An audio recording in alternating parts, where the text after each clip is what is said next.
This video is going to show you how to use the Research tool in Google Docs to find information and images without having to leave your document.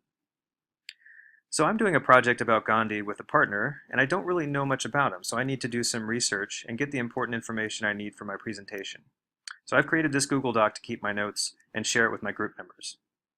So I've titled it Research About Gandhi, and the first thing I'm going to need to do is find some basic information. So to get to the Research tool, you simply click on Tools and then Research. And you'll see this opens a panel on the right-hand side.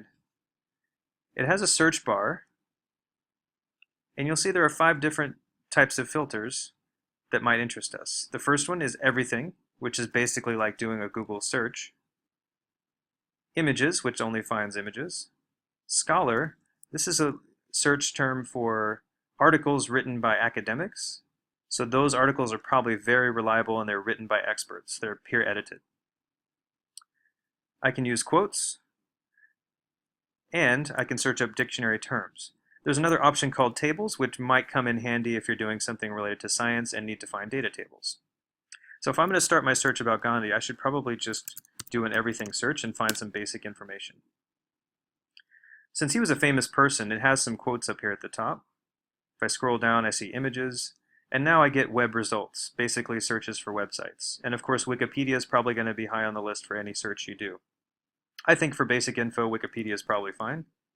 As I hover over this link, you'll see there are 3 options. One is Preview, another is Insert Link, and the other is Cite. So I don't see a whole lot about the website from this little box over here on the right. So I'm going to click on Preview. And this gives me another panel that shows what the website looks like. If the website looks interesting enough to pursue it, I can click and open it in a new window. Now this is the Wikipedia article on Gandhi. I'm sure I'm going to find some basic, reliable information about his life. So I read it quickly and I see he was born in 1869 and he died in 1948. So I think that's probably important information. I'm going to go ahead and put that in my notes. So he lived from 1869 to 1948. Now, I probably should cite where I found that information. So if I come back to it later, I know where I got it from. And I can also demonstrate to my teacher that it was a reliable source. So if you have your cursor right at the end of the information you'd like to cite, you hover over the link and click Cite. You'll notice it's added a little number here, which refers to a footnote that's automatically added, and it shows the citation of where you got your information from. This will save you huge amounts of time when you try to do your bibliography later. You can have all of your information already gathered so you don't have to find it later on. So I might go back to the Wikipedia article, and you'll notice I'm not copying and pasting big blocks of text from it.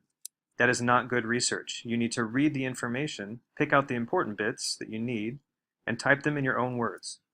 So I found out from this article that he was a famous pacifist, so I'm going to go ahead and include that as well. So he was famous for his stance on pacifism, which is basically a belief system of nonviolence. So I think that's really important information. I can go ahead and hover over and cite that as well, and you'll see it adds another number, another footnote, that shows where I found that information. Now I may want to come back to this source later. It's really nice that I can hover over this and click Insert Link.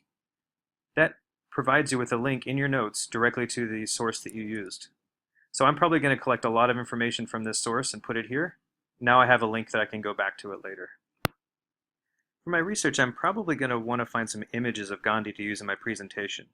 I'm going to go ahead and click here to minimize that preview window. And when you go back up here, you don't even have to change your search term. You can simply change the filter to images. Now you'll see this gives a list of images of Gandhi. There's a little menu here, this little arrow that you can click, that's very useful for finding images that are free to use that you don't have to really worry about getting permission for. If you click this little menu here, by default it's not filtered by license. So that's going to give you lots of great images, but many of them are going to be licensed and you need permission to use them. If you select free to share, use, modify, even commercially, that is going to filter your search to only images that are free to use and you don't have to worry about asking for permission from the original owner. If you'd like, you can also choose a different citation format. I recommend just sticking with MLA. But now I know that my results are free to use. I can find a picture of Gandhi that I like. So I'm going to go ahead and go with this one and click and drag and drop it into my document. And once it loads, you can click, resize it however you like. And you'll notice it automatically cited the location of that image, which is great. If you want to go back to it and find the original source again, or you need to put that in your bibliography, it has the citation for you. I want you to notice that you have a back button here. If you want to go back to your everything search or a previous search, you can simply click the back button and go back to your results.